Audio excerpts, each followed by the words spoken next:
Good morning, student.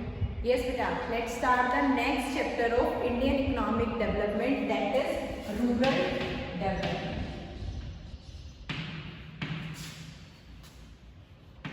Next chapter start कर रहे हैं Indian economic development का. In chapter name is rural development. Yes. What is the meaning of rural development? Rural development होता क्या है? Name आपको suggest कर रहा है बेटा. यहाँ पे हमारे पास दो वर्ड्स आ रहे हैं, रूरल डेवलपमेंट. रूरल का मतलब क्या होता है? Rural means area of villages, जो विलेज है हमारे उनका एरिया, और डेवलपमेंट मीन्स उनमें प्रोग्रेस करना. इट मीन्स अगर हम रूरल डेवलपमेंट की बात करें तो what is the rural development? Rural development means action plans which are taken for the economic and social development of rural areas. वो सभी एक्शन, वो सभी काम, वो सभी स्टेप जो हम उठाते हैं, गवर्नमेंट उठाती है गांव के एरिया के इकोनॉमिक और सोशल वेलफेयर के लिए, उसको हम क्या कहते हैं? रूरल डेवलपमेंट कहते हैं. क्लियर है? रूरल डेवलपमेंट मीन्स कि वो सारे काम करना, वो सब कुछ करना जिससे रूरल एरियाज का डेवलपमेंट हो. और रूरल एरियाज का जब हम डेवलपमेंट की बात करते हैं तो रूरल डेवलपमेंट में हम हर टाइप के डेवलपमेंट की बात करेंगे. रूरल एरियाज में इकोनॉमिक डेवलपमेंट भी होना चाहिए एंड सोशल डेवलपमेंट भी होना चाहिए. क्लियर? दोनों तरह के डेवलपमेंट करने के लिए जो भी एक्शन प्लान्स लिए जाते हैं, जो भी एक्शन प्लान्स उठाए जाते हैं, उनको क्या कहते हैं? हम रूरल डेवलपमेंट कहते हैं. क्लियर? अब रूरल डेवलपमेंट की रिक्वायरमेंट क्यों है? ऐसी क्या प्रॉब्लम्स है हमारे पास या हमारे सामने जिसकी वजह से रूरल डेवलपमेंट की रिक्वायरमेंट? आप देखते हो कि इकोनॉमी में डेवलपमेंट तो हो रहा है, बट डेवलपमेंट का जो मेन फोकस है वो किसके ऊपर है? वो अर्बन एरियाज के ऊपर है. जो रूरल एरियाज है वो अभी भी हमारे बैकवर्डनेस में है, अभी भी वो बैकवर्ड है. तो उनके डेवलपमेंट की रिक्वायरमेंट क्यों पड़ी? क्योंकि गवर्नमेंट क्या चाहती है? गवर्नमेंट एक बैलेंस ग्रोथ चाहती है. बैलेंस ग्रोथ कौन सी ग्रोथ होती है? ऐसी ग्रोथ जिसमें इकोनॉमी के हर सेक्टर में बराबर से ग्रोथ हो, वो बैलेंस ग्रोथ चाहती है. तो गवर्नमेंट ने देखा कि हमारी इकोनॉमी में अनबैलेंस ग्रोथ है. अनबैलेंस ग्रोथ मतलब कि डेवलपमेंट का जो मेन फोकस है वो किस पे है? वो अर्बन एरियाज पे है. अब अर्बन एरिया तो डेवलप हो रहे हैं, बट जो रूरल एरियाज है वो अभी भी हमारे क्या है? बैकवर्ड है. तो उससे हमारी जो अनबैलेंस ग्रोथ है उसको बैलेंस कैसे किया जाए, इक्वालिटी कैसे लाई जाए, तो उसके लिए मेन फोकस किया गया रूरल डेवलपमेंट के ऊपर कि जो हमारा पिछड़ा हुआ गांव का एरिया है उसको भी हम डेवलप करेंगे. जब हम उसको डेवलपमेंट करेंगे तो उसके डेवलप से जो हमारी अनबैलेंस ग्रोथ है वो हमारी कैसी हो जाएगी? बैलेंस ग्रोथ हो जाएगी. क्लियर है? So, what is the rural development? Rural development means taken some action plans for the economic and social development of rural areas are known as rural development. इसमें हम क्या करते हैं? इसमें हम अपने रूरल एरिया में डेवलपमेंट की बात करते हैं. अब रूरल एरिया में जब हम डेवलपमेंट की बात करेंगे तो डेवलपमेंट कैसे होगा? डेवलपमेंट कब होगा? जब जो भी रूरल एरियाज की प्रॉब्लम्स हैं हम उन प्रॉब्लम्स को सोल्व करेंगे. रूरल एरिया में जो भी दिक्कतें हमें नजर आ रही है, जब हम उन दिक्कतों को क्लियर कर देंगे तो उसमें डेवलपमेंट होना अपने आप शुरू हो जाता है. तो this is the next topic of this chapter. What are the main challenges of rural areas? Topic is challenges in rural area. कि जो हमारे रूरल एरिया है उसमें कौन कौन से ऐसे चैलेंजेस है जिन पे हमें वर्क करने की रिक्वायरमेंट है, जिस पे हमें काम करने की जरूरत है. तो यहाँ पे जो चैलेंजेस है उसको दो कैटेगरी में डिवाइड किया जाता है. एक होते हैं हमारे लिंगरिंग चैलेंजेस और एक होते हैं हमारे इमर्जिंग चैलेंजेस. क्लियर है? टू टाइप्स के चैलेंजेस हमारे सामने हैं जिन पे गवर्नमेंट वर्क कर रही है फॉर द रूरल डेवलपमेंट. अब सबसे पहले मैं बात करती हूँ कि लिंगरिंग चैलेंजेस क्या होते हैं. लिंगरिंग का मतलब क्या होता है? जो लंबे टाइम से चले आ रहे हैं. ऐसे चैलेंजेस, ऐसी प्रॉब्लम्स जो हम अपने इंडिपेंडेंस के टाइम से देखते आ रहे हैं रूरल एरियाज में, उनको हम क्या नाम देते हैं? Lingering challenges of rural areas. Emerging challenges means, अब इमर्जिंग मींस उभरते हुए ऐसे चैलेंजेस जो पहले नहीं थे, पहले हमने उनको नहीं देखा, पर जैसे जैसे हमारा ग्रोथ हो रही है, जैसे जैसे हम आगे बढ़ रहे हैं तो वो लगातार उभर रहे हैं. उनको हम क्या नाम देते हैं? इमर्जिंग चैलेंजेस का नाम देते हैं. क्लियर है? सो इन लिंगरिंग चैलेंजेस हम डिस्कस करेंगे आज लिंगरिंग चैलेंजेस के ऊपर. लिंगरिंग चैलेंजेस में सबसे पहला जो चैलेंज है यहाँ पे हमारे पास लिंगरिंग चैलेंजेस में फर्दर टू टाइप्स के चैलेंजेस हमारे सामने आते हैं. फर्स्ट है आपका rural credit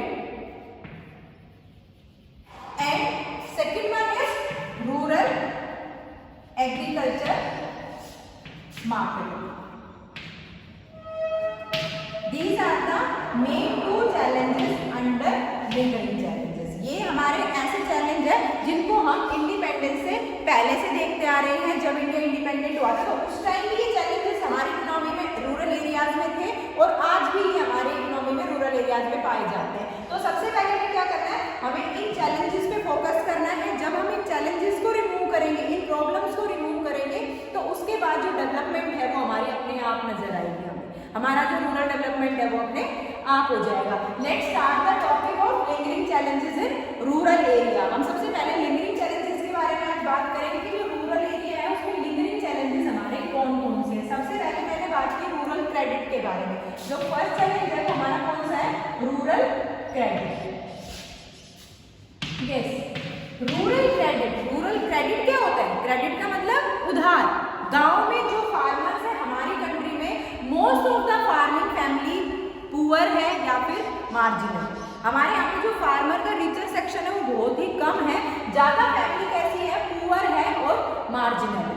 second thing is that कि जब भी हम फसलें उगाते हैं, हमारी इकोनॉमी में जब भी फसलें उगाते हैं, सीडिंग होती है, बीज डाले जाते हैं, वहां से लेकर जो हार्वेस्टिंग तक का टाइम होता है वो थोड़ा बड़ा होता है। आप देखते हो कि एक फसल हमारी लगातार 6-7 महीने में हमारे पास जाके प्रोड्यूस सामने आता है। तो वो जो हमारा थोड़ा सा बड़ा टाइम ड्यूरेशन है, उसकी वजह से किसानों को क्या होता है, इनकम जनरेशन रेगुलरली नहीं हो पाता है और उनको किसकी रिक्वायरमेंट पड़ती है, क्रेडिट की रिक्वायरमेंट पड़ती है, उनको उधार की रिक्वायरमेंट पड़ती है। अब जो रूरल क्रेडिट है वो हमारे लिए बहुत पहले के टाइम से, इंडिपेंडेंस के टाइम से एक प्रॉब्लम बना हुआ है, क्योंकि फार्मर्स क्या करते हैं कि उनको अवेलेबिलिटी ऑफ फाइनेंस नहीं हो पाता है, जिस वजह से वो क्या करते हैं कि पुअर्टी को फेस करते हुए लगातार सिर्फ इतना प्रोडक्शन कर पाते हैं जो सिर्फ सब्सिस्टेंस के लिए होता है, सिर्फ सेल्फ कंजप्शन के लिए होता है। उनके पास एक्स्ट्रा प्रोडक्शन नहीं हो पाता है in the lacking of credit और in the lacking of finance. तो उसमें वो क्या करते हैं कि उनके सामने एक बहुत बड़ी प्रॉब्लम आती है कि अगर उनके पास वहाँ पे अवेलेबिलिटी ऑफ फाइनेंस होता तो वो वहाँ से और ज़्यादा प्रोडक्शन कर सकते थे। तो जो रूरल क्रेडिट है वो एक मेन प्रॉब्लम है फार्मर्स के लिए। और फार्मर्स को रूरल एरियाज में जो जनरली पुअर और मार्जिनल फार्मर्स होते हैं उनको क्रेडिट की रिक्वायरमेंट बहुत ज़्यादा होती है। तो इस कंडीशन में जब वो क्रेडिट लेते हैं तो यहाँ पे क्रेडिट को कैटेगराइज किया गया है 3 पार्ट में। सबसे पहला आता है short term credit, short term credit. Second one is your medium term credit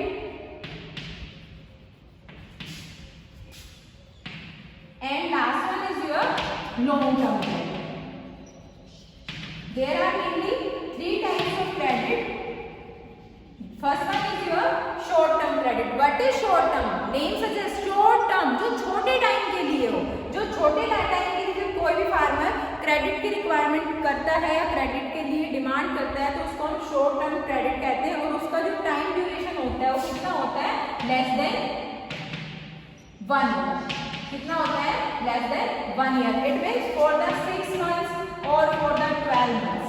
ये जो हमारा क्रेडिट का टाइम ड्यूरेशन होता है वो हमारा कौन सा क्रेडिट होता है, शॉर्ट टर्म क्रेडिट होता है। शॉर्ट टर्म क्रेडिट की डिमांड फार्मर क्यों करता है, for the purchasing seeds, fertilisers, pesticide, insecticides, जो ये छोटी छोटी चीजें जो उसको रेगुलर रूटीन में चाहिए होती है, इनको परचेज करने के लिए वो शॉर्ट टर्म क्रेडिट की रिक्वायरमेंट डालता है, उसको शॉर्ट टर्म क्रेडिट की नीड अराइज होती है। क्लियर है?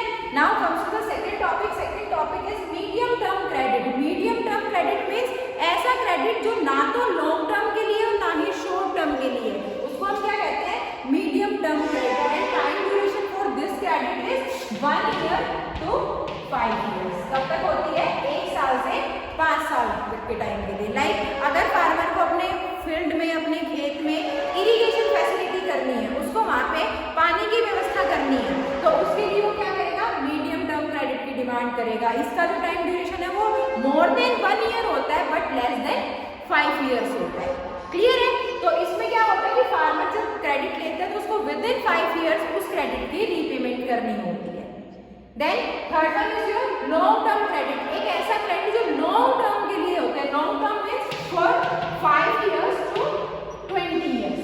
5 ईयर्स टू 20 ईयर्स तक के बीच में जो भी क्रेडिट आता है उसको हम लॉन्ग टर्म क्रेडिट कहते हैं। और इसकी जो रिक्वायरमेंट होती है फार्मर्स को क्यों होती है, फॉर परचेजिंग एक्स्ट्रा लैंड। उसकी जमीन के साथ कोई जमीन लग रही है जिसको परचेज करना चाहता है तो उसको परचेज करने के लिए उसको क्या करना पड़ेगा, लॉन्ग टर्म क्रेडिट की रिक्वायरमेंट आएगी उसको, क्योंकि उसकी पेमेंट वो इतनी जल्दी नहीं कर पाता है तो वो क्या करता है, लॉन्ग टर्म क्रेडिट लेता है। These are the main 3 types of rural credit. First one is your short term credit. Duration for short term credit is less than 12 months, less than 1 year. Second one is your medium term and duration for this is 1 year to 5 years. And for long term credit, time duration is 5 years to 10 years. ये हमारे 3 types of credit होते हैं। जो farmer होते हैं वो generally rural areas में इन 3 type के क्रेडिट्स की डिमांड करते हैं और इन 3 टाइप के क्रेडिट जैसे उनकी रिक्वायरमेंट होती है, लाइक अगर उनको सीड्स की रिक्वायरमेंट है तो वो शॉर्ट टर्म क्रेडिट की डिमांड करेंगे। अगर उनको अपने खेत के, अपने फील्ड के चारों तरफ फेंसिंग करनी है, तार लगाने हैं या फिर अपने खेत में ट्यूबवेल लगाना है, कोई भी इरिगेशन फैसिलिटी का अरेंजमेंट करना है तो उसके लिए वो मीडियम टर्म क्रेडिट को लेंगे। और अगर उनको कोई अदर एक्सपेंस करना है फॉर द लॉन्ग टर्म या जिसमें इन्वेस्टमेंट थोड़ा ज़्यादा होता है, like purchasing of land, purchasing of जो भी हमारे एग्रीकल्चर टेक्निक्स होती है, लाइक आपके ट्रैक्टर हो गए, हार्वेस्टर्स हो गए, तो उनको परचेज करने के लिए वो लॉन्ग टर्म क्रेडिट की हेल्प लेते हैं। These are the main 3 types of rural credit. Clear? Now comes the next topic. Next topic is sources of rural credit. मैंने आपको बताया कि रूरल क्रेडिट को 3 टाइप से फार्मर लेता है, बट फार्मर जब क्रेडिट लेगा तो उसके पास कौन कौन से सोर्स होते हैं, सोर्सेज ऑफ रूरल क्रेडिट, कि जब रूरल क्रेडिट लिया जाता है और रूरल एरिया में जो क्रेडिट के सोर्सेज है वो कौन कौन से होते हैं। Generally there are mainly 2 types of sources and these 2 types are, first one is non institutional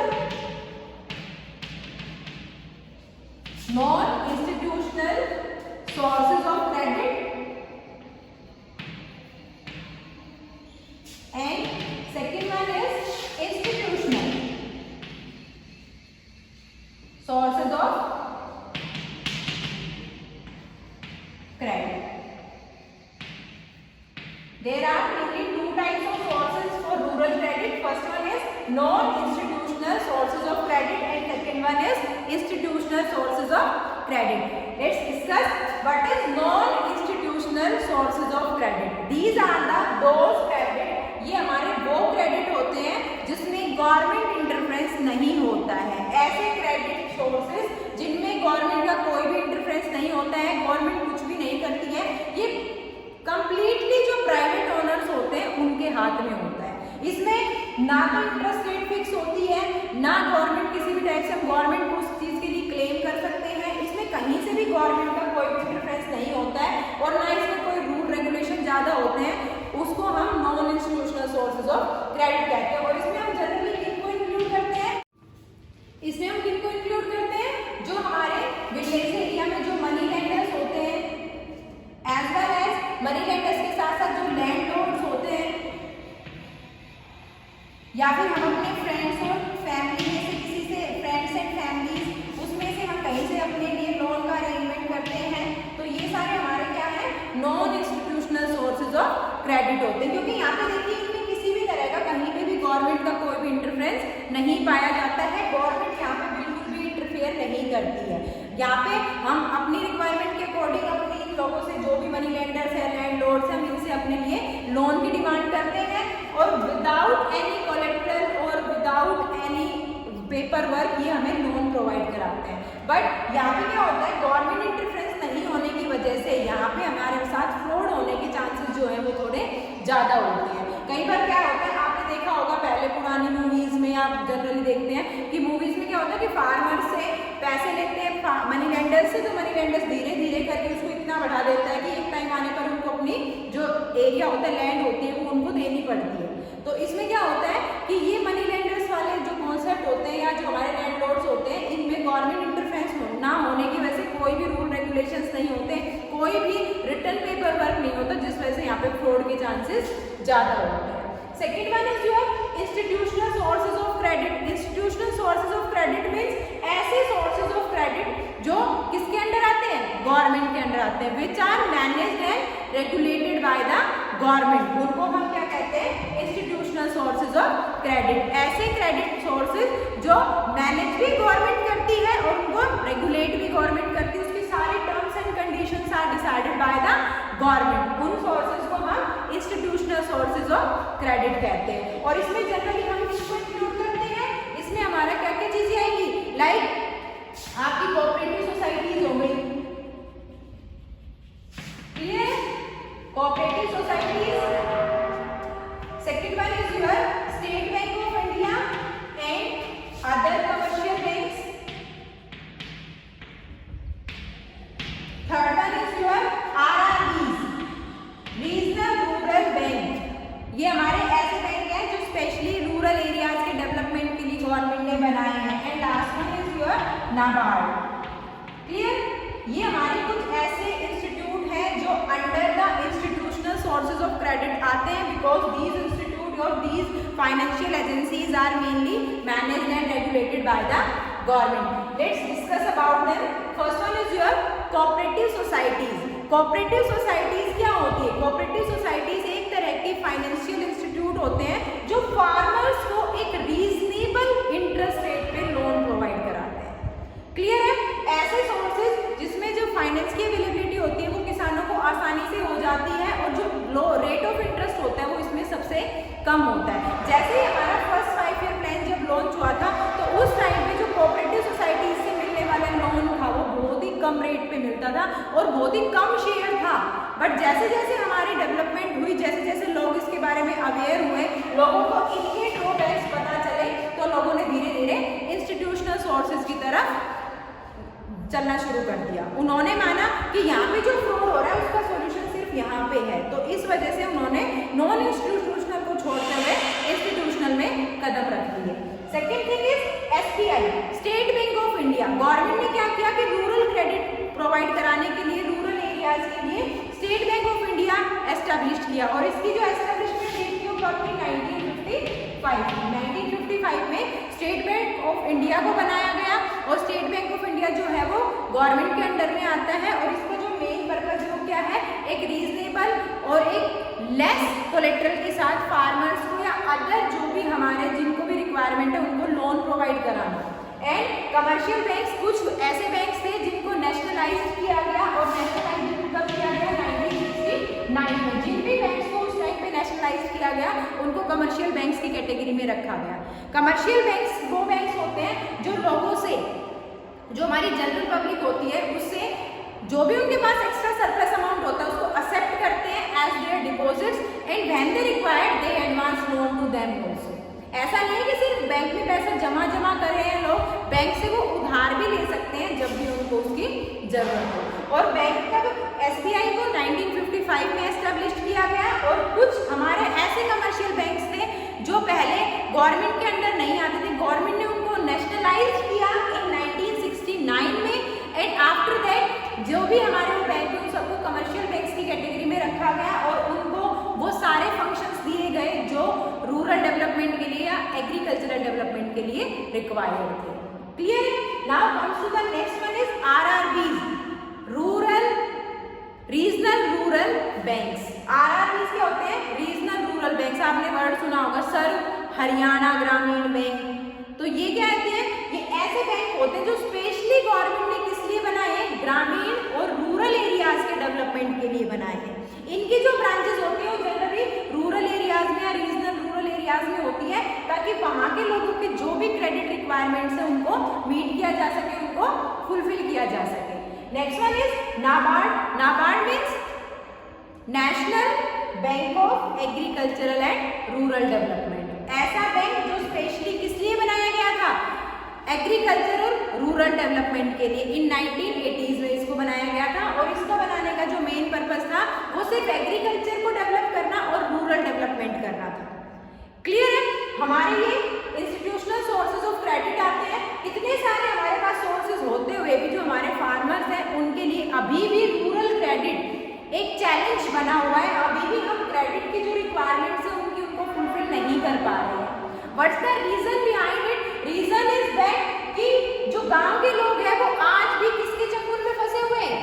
हमारे नॉन इंस्टीट्यूशनल सोर्सेज के चक्कर में पड़े हुए हैं। इसका रीजन क्या है? क्योंकि यहाँ पे जो रिक्वायरमेंट है, जो भी यहाँ पे हमारी लीगल एक्टिविटीज होती है, रेड टेपिज्म हमारा बहुत होता है, कागजी कार्रवाई बहुत होती है, साथ के साथ यहाँ पे कोलेट्रल की रिक्वायरमेंट होती है। कोलेट्रल क्या होता है? कोलेट्रल हमारी कोई भी एसेट होती है, हमारी कोई भी संपत्ति होती है जिसको हम सामने वाले के पास रखते हैं एज अ सिक्योरिटी। जब भी हम उनसे लैंडिंग करते हैं, जब भी हम उनसे पैसा उधार लेते हैं। तो जो हमारे इंस्टीट्यूशनल सोर्सेज ऑफ क्रेडिट है ये प्रॉपरली गवर्नमेंट के रूल रेगुलेशन पे चलते हैं और बिकॉज ऑफ दैट जब भी हमें या किसी भी फार्मर को लोन देते हैं तो ये बदले में कुछ ना कुछ कोलेट्रल जरूर रखवाते हैं। तो अगर किसी के पास कोलेट्रल रखने के लिए कुछ भी नहीं है तो उस कंडीशन में ये उनको लोन प्रोवाइड नहीं कराते और फिर उनको कहाँ जाना पड़ता है, मनी लेंडर्स के पास जाना पड़ता है। साथ के साथ कि जो हमारे इंस्टीट्यूशनल सोर्सेज ऑफ क्रेडिट होते हैं इसमें हमारा पेपर वर्क जिसको हम रेड टेपिज्म कहते हैं, लाल फीताशाही, वो बहुत ज़्यादा होती है और उस चक्कर में जाने की वजह से लोग ज़्यादा से ज़्यादा अभी भी कहाँ जा रहे हैं, नॉन इंस्टीट्यूशनल सोर्सेज की तरफ जाते हैं। क्लियर है? तो भले ही गवर्नमेंट ने हमारे पास इतने रिसोर्सेज बना दिए जिनसे हम क्रेडिट ले सकते हैं, फार्मर्स क्रेडिट ले सकते हैं, रूरल एरियाज के लोग ले सकते हैं, बट फिर भी ये आज भी एक चैलेंज बना हुआ है because of fraud, because of middleman, जो भी हमारे ब्रोकर्स हैं वो आज भी फार्मर्स क्या है, इनके जो बेनिफिट्स है वो आज भी कौन ले रहा है, जो हमारा रीचर सेक्शन है, जो ऐसे फार्मर्स हैं जो हमारे अच्छे प्रोडक्शन करते हैं, जिनकी इनकम का लेवल जो है वो थोड़ा ज़्यादा है। These are all over about the sources of rural credit. After that our next topic is agricultural marketing. Next topic हम बात करेंगे एग्रीकल्चरल मार्केटिंग के बारे में। What is agricultural marketing? This is the second challenge. जो हमारे beginning challenge है उसमें फर्स्ट चैलेंज आपका रूरल क्रेडिट था, second challenge is agricultural marketing. Yes, what is agricultural marketing? Agriculture marketing का मतलब क्या होता है? Marketing means sale and purchase of goods and services. But जब हम एग्रीकल्चरल मार्केटिंग की बात करते हैं तो एग्रीकल्चरल मार्केट में सिर्फ हम प्रोडक्शन के सेल्स या परचेज पे फोकस नहीं करते हैं। यहाँ पे क्या होता है, यहाँ पे हमारी कुछ एक्टिविटीज इसमें इन्वॉल्व होती है। लाइक ये कहाँ से शुरू होता है एग्रीकल्चरल मार्केटिंग? जब हम फसलों को काट के उनको इकट्ठा करते हैं। इसमें जो फर्स्ट एक्टिविटी आती है वो क्या होती है? Gathering of crops after harvesting. उन क्रॉप्स को काट के कटाई के बाद इकट्ठा करना एग्रीकल्चरल मार्केटिंग की सबसे पहली एक्टिविटी होती है। सेकंड वन इज अलग अलग करना, जो भी हमारी स्ट्रॉ वगैरह होती है, वेस्ट मटेरियल होता है, उनको अलग करना और जो भी हमारे ग्रेन्स होते हैं उनको अलग करना। इट मीन्स फसलों को निकालना, ये हमारी सेकंड एक्टिविटी होती है। फर्स्ट एक्टिविटी क्या बताई मैंने? गैदरिंग ऑफ प्रोड्यूस, जो भी हमने प्रोडक्शन किया है, जो भी फसलें हमने काटी है, कटाई करने के बाद उनको इकट्ठा करना। Second one is straw. जैसे आप गेहूं देखते हो तो गेहूं में ऐसे आपका पूरा एक पेड़ जाता है, उस पेड़ में ऊपर आपकी एक डाली होती है, तो उसमें से स्ट्रॉ नीचे की अलग कर देना और ऊपर की अलग कर देना ताकि उसमें से हम वीट को अलग कर सकें, सेपरेट कर देना दोनों चीज़ों को। उसके बाद जैसे ही हमने उनको सेपरेट कर लिया, हम फिर उसको क्या करते हैं, हम उसको साफ करके उसकी ग्रेडिंग करते हैं। ग्रेडिंग का मतलब क्या होता है कि बेस्ट क्वालिटी को अलग कर लेना और थोड़ी लो क्वालिटी को अलग कर देना। फिर उसके बाद उसको पैक करना according to the quality, according to the grade, और पैक करने के बाद उसको मार्केट में पहुंचाना और उसको बेचना कब? तब प्राइस फार्मर के फेवर में। वो सारा सब कुछ कॉन्सेप्ट आपका एग्रीकल्चर मार्केटिंग का पार्ट होता है। क्लियर है? एग्रीकल्चर मार्केटिंग में क्या होता है? फसलों को निकालना, सबसे पहले फसलों को काट के इकट्ठा करना, फिर फसलों को निकालना, निकालने के बाद उनको ग्रेडिंग करना, फिर पैकेजिंग करना, फिर मार्केट तक पहुंचाना और कब बेचना? जब प्राइस ल्यूक्रेटिव हो। ल्यूक्रेटिव मतलब in the favour of farmers या फार्मर्स की नीड के अकॉर्डिंग हो। जब फार्मर सेटिस्फाई हो जाए कि हमारे पास सही टाइम है, हमारी फसलों के सही दाम लग रहे हैं, तो उस टाइम पे फसलों को बेच देना सब किसका पार्ट होता है? एग्रीकल्चरल मार्केटिंग का पार्ट होता है। क्लियर? एग्रीकल्चरल मार्केटिंग में हम सिर्फ ये लिखेंगे कि कैसे कैसे हम फसलों को बेचेंगे या कैसे कैसे हमें फसलों को क्या करना है। इसमें फसलों की सारी एक्टिविटीज आती है, फसलों को निकालने से लेके फसलों को बेच देने तक की सारी एक्टिविटी हमारी किसमें आती है? एग्रीकल्चरल मार्केटिंग में आती है। क्लियर है? अब जो एग्रीकल्चरल मार्केटिंग है वो इंडिया का जो एग्रीकल्चरल मार्केटिंग था वो बहुत ही पुअर था on the time of independence. उस टाइम पे हमारा एग्रीकल्चरल मार्केटिंग बहुत ही पुअर था। हमारे पास बहुत सारे ऐसे मिडिलमैन थे जो आते थे गांव के एरिया में और फार्मर से बहुत कम रेट पे उनकी फसलों को ले जाते थे वहां से, और आगे जाके जो भी हमारे एग्रीकल्चरल मार्केट्स होते हैं, अनाज मंडियां जो होती है, उसमें वो अपने मन चाहे रेट में उसको सेल करते थे। तो इसमें जो ज्यादा बेनिफिट था वो मिडिलमैन का होता था। फार्मर जो थे उनको सिर्फ थोड़ा बहुत कुछ मिल पाता था। तो उस चीज को कवर करने के लिए, उस चीज को करेक्ट करने के लिए गवर्नमेंट ने अपनी तरफ से कुछ मेजर्स उठाए। क्लियर है? गवर्नमेंट ने कुछ measures measures taken by the government to improve agriculture marketing, कि गवर्नमेंट ने एग्रीकल्चरल मार्केटिंग को इम्प्रूव करने के लिए क्या क्या मेजर्स उठाए. In this first point is regulated markets. Regulated markets, regulated market means कि जो भी मार्केट्स, पहले क्या होते थे कि अनाज मंडियां बहुत दूर दूर होती थी. जो फार्मर्स थे, जो रूरल एरियाज के लोग थे, उनको नहीं पता था कि कहाँ पे जाना है, कैसे जाना है. तो गवर्नमेंट ने सबसे पहले क्या किया कि मार्केट्स को रेगुलेट किया. मार्केट्स में रूल रेगुलेशन बनाए और हर एक एरिया वाइज एक एक अनाज मंडियां बनाई गई, ताकि आसपास के एरिया के सारे फार्मर्स उन अनाज मंडियों में जाके अपने प्रोडक्शन को बेच सके. तो सबसे पहला स्टेप गवर्नमेंट ने क्या उठाया कि गवर्नमेंट ने मार्केट्स बनाई जगह जगह पे, और उन मार्केट्स में कुछ सर्टेन रूल्स एंड रेगुलेशंस लगाए गए जिनको फॉलो करना कंपलसरी हो गया, ताकि फार्मर्स को एक फ्रीडम मिल सके कि वो अपने खुद से जाके और अपने मनचाहे दाम पर अपने प्रोड्यूस को बेच सके, अपने प्रोड्यूस को सेल कर सके. क्लियर है? Second one is your warehousing facilities. Warehousing facilities. What is warehouse? अगर आप वेयर हाउस की बात करते हैं, आप सबने देखोगे ना वेयर हाउस, गोदाम जो होते हैं, गोडाउन जिनको बोलते हैं, जिसमें किसी भी चीज को स्टोर कर दिया जाता है, और उसमें जो इन्वायरमेंट होता है वो कैसा बनाया जाता है जहाँ पे वो चीजें खराब नहीं होती है. तो पहले क्या होता था कि फार्मर्स के पास स्टोरेज की जगह कम थी. स्टोरेज की जगह कम होने की वजह से उनको मजबूरी में अपने प्रोडक्शन को बेचना पड़ता था. वो अपने प्रोडक्शन को क्यों बेचते थे? ताकि अगर इन केस की जो वेदर है वो हमारा नेगेटिव हो गया, या ऐसा वेदर हो गया जिससे हमारे जो प्रोडक्शन है उसको लॉस हो सकता है, तो उस चीज को कैसे इम्प्रूव किया जाए. तो उसको इम्प्रूव करने के लिए गवर्नमेंट ने क्या किया, स्टोरेज फैसिलिटी प्रोवाइड कराई. एक सब्सिडाइज रेट पे, सस्ते रेट पे, छूट वाले रेट पे गवर्नमेंट ने क्या कहा कि हम आपको वेयर हाउस प्रोवाइड कराएंगे, आप वेयर हाउस में जाके अपने प्रोडक्शन को स्टोर करो, और वहाँ पे स्टोर करने के बाद जब भी आपका मन करे, जब भी आपको लगे कि अभी हमारे प्राइसेस ज़्यादा हैं या हमारे महंगे भाव में सब कुछ बिक रहा है, तो उस टाइम पे आप उसको वहाँ पे बेच भी सकते हो. Next thing is that transportation facility. Transportation facility means कि कैसे हमारे जो फार्मर्स हैं वो अपने प्रोडक्शन को मार्केट तक लेके जाए. तो इसके लिए क्या प्रोवाइड किया गया, उनको ट्रांसपोर्टेशन फैसिलिटीज प्रोवाइड कराई, कि जहाँ पे भी फार्मर्स बोलेंगे वहाँ पे ही गवर्नमेंट ट्रांसपोर्ट अवेलेबल कराएगी, और आप इजीली अपने प्रोडक्शन को किसी भी मार्केट में जहाँ पे भी आप बार्गेनिंग के थ्रू अच्छे से अच्छे प्राइस ले सकते हो, आप वहाँ पे ले जाके उसको सेल कर सकते हो. And last one is your MSP.